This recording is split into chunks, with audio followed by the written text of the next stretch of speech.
अब हम बात करेंगे ग्रेस पीरियड के बारे में। अभी तक हमने पढ़ा था कि पॉलिसी इशू करने के लिए हमें फॉर्म फिल करना होता है या देन हमें क्या प्रोवाइड होता है। आरपीआर रिन्यूअल प्रीमियम रिसिप्ट के बारे में हमने पढ़ा था जैसे कि लास्ट चैप्टर्स में। तो यहाँ पर आता है ग्रेस पीरियड। जैसे कि मैंने कहा कि हमने फर्स्ट प्रीमियम पे करा, देन हमें नेक्स्ट प्रीमियम पे करना होता है। कोई मंथली मोड चूज करता है, कोई हाफ ईयरली मोड चूज करता है, कोई क्वार्टरली, कोई ईयरली, जिसको जैसे सुटेबल लगता है। अब यहाँ पर ग्रेस पीरियड भी कंपनी प्रोवाइड करती है पॉलिसी प्रीमियम पे करने के लिए, जो कि मंथली में 15 डेज का प्रोवाइड किया जाता है, बाकी quarterly, half yearly and yearly, इन तीनों में कंपनी 30 और 31 डेज का ग्रेस पीरियड देती है।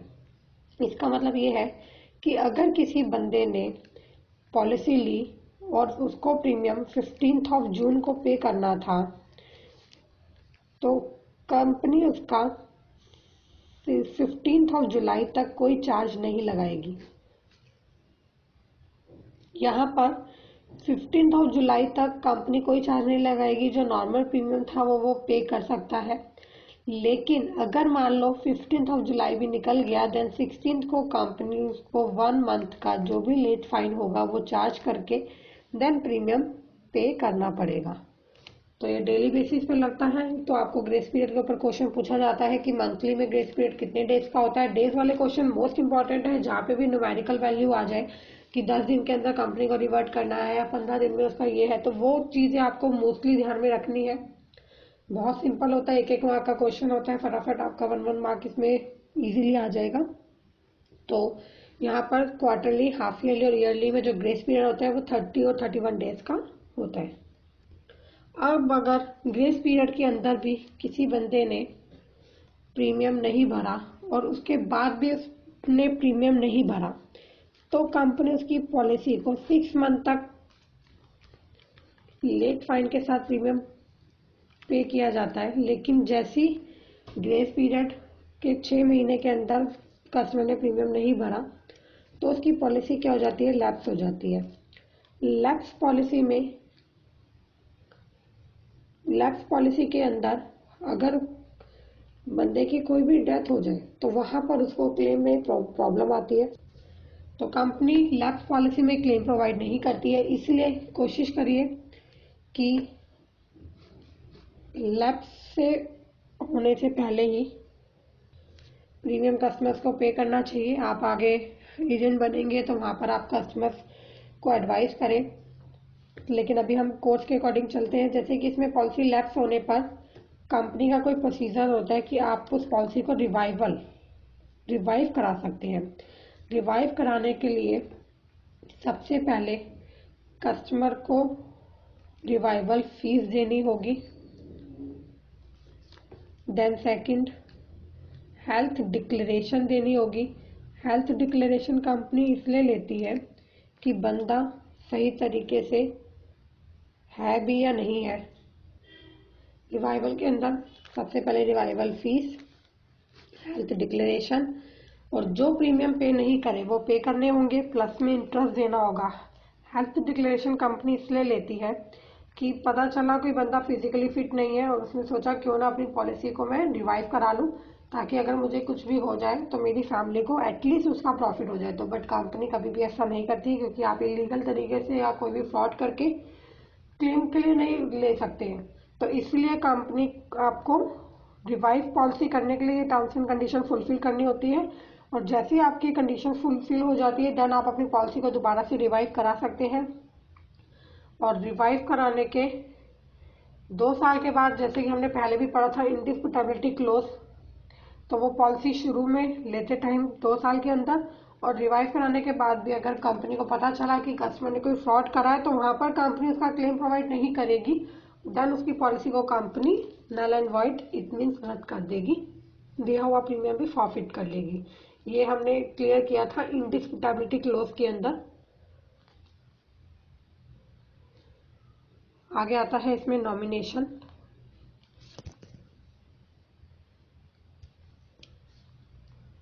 नॉमिनेशन कंपनी में जब हम पॉलिसी लेते हैं तो हम नॉमिनी भी उसके अंदर मेंशन करते हैं। नॉमिनी पता है, इसमें हमें नॉमिनी ये होता है कि आफ्टर डेथ जो बेनिफिशियरी होगा, बंदे की डेथ होने के बाद जिसको भी हम चाहते हैं बेनिफिट जाए, तो उसका हम नाम नॉमिनी के उसमें डाल देते हैं। अगर मेरे किसी बंदे ने पॉलिसी ली, उसके बाद कोई मिसहैपनिंग हो जाती है, देन कंपनी जो अमाउंट है जिस नॉमिनी के नाम पर उसने मेंशन किया होगा उसको प्रोवाइड कर देगी। नॉमिनी आपको क्वेश्चन में पूछा जाता है क्या हम एक से ज्यादा भी बना सकते हैं? यस, नॉमिनी हम चाहे एक पॉलिसी में 4 को बनाना, हम 4 को बना सकते हैं, बट कभी भी कंपनी अमाउंट डिस्ट्रीब्यूशन में रेशियो नहीं डिसाइड करती कि आप अगर कोई बड़ा मेंबर है तो उसको दे दीजिए, आप सब में इक्वली डिवाइड कर दीजिए। नहीं, वहां पर कंपनी नॉमिनेशन के अंदर कोई लिमिट ऐसी डिसाइड नहीं करी जाएगी। कंपनी कहती है कि no specific limit defined for amount distribute.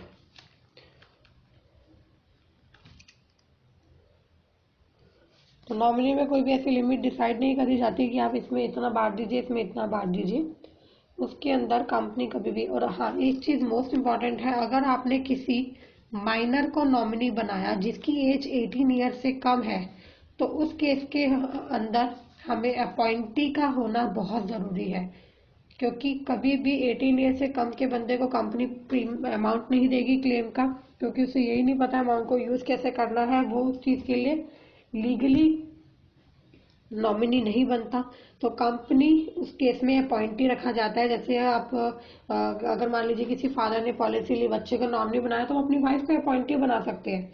Wife को अपॉइंटी बनाने से ये है कि कल को बच्चा 18 का नहीं होता तो जो अमाउंट है वो वाइफ को दिया जाएगा, और जब बच्चा वो 18 का हो जाएगा तो वो बच्चे को हैंड ओवर कर दिया जाएगा। आगे आता है ये असाइनमेंट।